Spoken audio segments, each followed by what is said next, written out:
আসলে কিন্তু এটা ম্যাটার নাই। গতকালকে জাবের মামুন মসজিদে আমি ইমামতি করলাম মাগরিব সালাতে। তা আমাকে বলছে আপনি সবই উল্টা একটা লোক। তাই আমি বললাম কেন কাকা? তো বলছে কাবার ইমামের আব্দুর রহমানের দেখেছি ও আল্লাহু আকবার বলে তারপরে রুকু সাজদায় যায়, আর আপনি চলে গেছেন তারপর কেন আল্লাহু আকবার বলছেন? তাই আমি বললাম সাইডে নামাজ পড়ছে, তো আরো জোরে বলতে লাগলো। দিয়ে আমি বললাম যে দলিল আছে, আর কাবার ইমাম দেখতে হবে না, দলিল দেখতে হবে। তাহলে অত বড় কাবা ঘরের ইমাম সে কি ভুল করলো? আপনি একলাই ভুল ঠিক করছেন? এবার জবাব না দিয়ে হলো না। তা আমি বললাম 3টে হাদিস আছে। আবার বলছে শুধু আপনি একলাই আলাদা করছেন, সবাই ঠিক করছে দেখছি। তাই আমি বললাম 3টে হাদিস আছে, 3টে করা যায়। 1 যাওয়ার আগে বলা যায়, 2 যেতে যেতে বলা যায়, 3 যাওয়া শেষে বলা যায়। যাওয়া শেষে বলা উত্তম। আমার তদন্ত করে 393টা মসজিদে খুতবা দিয়ে যে অভিজ্ঞতা আমার, যাওয়ার পরে বলা উত্তম। যে যাওয়ার পরে গেলে মুসল্লিরা আপনার ইমামের আগে আগে রুকু সাজদা করতে পারবে না। জি, কিন্তু আপনি যদি যাওয়ার আগে বলেন বা যেতে যেতে বলেন, আপনার আগে ওরা রুকু সাজদা মেরে দেবে। আর ইমামের আগে যদি কেউ রুকু সাজদা মারে, এটা যদি ভুল ইমামের থাকে, সব পাপ ইমামের উপরে বর্তাবে, নাউজুবিল্লাহি মিন জালিক।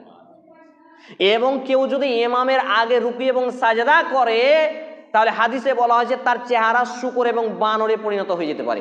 আস্তাগফিরুল্লাহ, লা হাওলা ওয়ালা কুওয়াতা ইল্লা বিল্লাহ। কতটি মাসালা জানলাম আজকে। এই পর্যন্তই।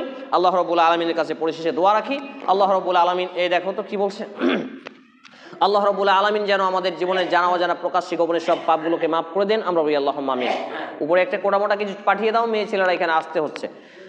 আল্লাহ তাআলার কাছে দোয়া রাখি, আল্লাহ তাআলা আমরা যে দাওয়া এবং ইসলাহী কার্যক্রমগুলো করছি, আমাদের এই সভাগুলোকে কবুল করুন, আমাদেরকে আমল করার তৌফিক দান করুন। আমরা বলি আল্লাহুম্মা আমিন। আল্লাহ রাব্বুল আলামিন আমরা যারা অসুস্থ আমাদেরকে পূর্ণাঙ্গ শিফায়ে কামিলা আজিলা দান করুন। আমরা বলি আল্লাহুম্মা আমিন। হে আল্লাহ তাআলা আমরা যারা অভাবী আমাদেরকে অভাবমুক্ত জীবিকা নির্বাহ করার তৌফিক নসিব করুন। আমরা বলি আল্লাহুম্মা আমিন। হে আল্লাহ তাআলা আমাদের মধ্যে যারা মৃত্যুবরণ করেছে, যেমন আমার মা, নানানি, আত্মীয় স্বজন সহ উপস্থিত মা এবং বোনদের, ভাই এবং বাবা জীবনদের আত্মীয় স্বজন, কেউ না কেউ ছেলে মেয়ে, বাপ মা, ভাই বোন, যে বা যারাই মুসলমান হয়ে মৃত্যুবরণ করেছে, আল্লাহ আপনি তাদের জীবনের ভুল ত্রুটি ক্ষমা করুন, তাদের কবরের শান্তির বিছানা বিছিয়ে দিন, তাদেরকে জান্নাতুল ফিরদাউস নসিব করুন। আমরা বলি আল্লাহুম্মা আমিন। এ দাবি, এ দোয়া, এ দরখাস্ত মহান আল্লাহ সুবহানাহু ওয়া তাআলার সামনে রেখে আমরা আমাদের আলোচনা এটি টানছি। সুবহানা রাব্বিকা রাব্বিল ইজ্জাতি আম্মা ইয়াসিফুন ওয়া সালামুন আলাল মুরসালিন ওয়া আখিরু দাওয়ানা আনিল হামদুলিল্লাহি রাব্বিল আলামিন। সবশেষে যে দোয়া আমরা পড়ব, সুবহানাকাল্লাহুম্মা ওয়া বিহামদিক আশহাদু আল্লা ইলাহা ইল্লা আনতা আস্তাগফিরুকা ওয়া আতুবু ইলাইক। আসসালামু আলাইকুম ওয়া রাহমাতুল্লাহি ওয়া বারাকাতুহু। আপনার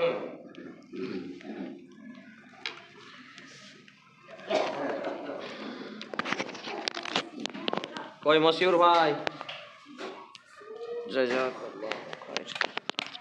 আপনার সঙ্গে কথা আছে দাদা, আপনার সঙ্গে কথা আছে। কালকে রাত্রি থেকে মনে উঁকি দিচ্ছে একটা কথা, দেখা করবেন। আর আপনার গল্প আছে সামনে সপ্তাহে ইনশাল্লাহ।